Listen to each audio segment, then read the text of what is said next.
Kerala Chief Minister Pinarayi Vijayan has stirred a big controversy after calling a former bishop an idiot for criticizing the performance of his government.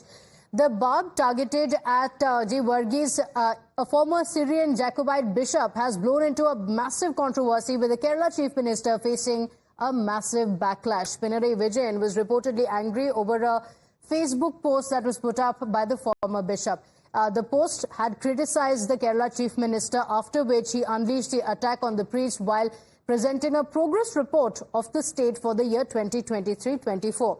Speaking at Thiruvananthapuram, Vijayan said that he had come across reports of a former bishop's statement that his CPM-led LDF had come to power banking on the floods. He then ridiculed him, saying that there could be idiots among bishops too. Listen in to what he said. പഴയ ഒരു പുരോഹിതന്റെ വാക്കുകൾ കാണാൻ കഴിഞ്ഞു.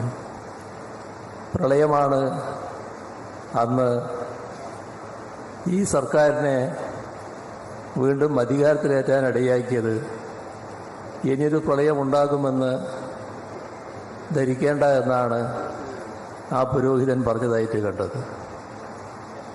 പുരോഹിതന്മാരുടെ ഇടയിലും ചിലപ്പോൾ ചില വിവരദോഷികളുണ്ടാവും എന്നതാണ് ആ വാചകത്തിലൂടെ വ്യക്തമാകുന്നത്. നമ്മളാരും ഇവിടെ വീണ്ടും ഒരു പ്രളയം ഉണ്ടാകണമെന്ന് ആഗ്രഹിക്കുന്നില്ല.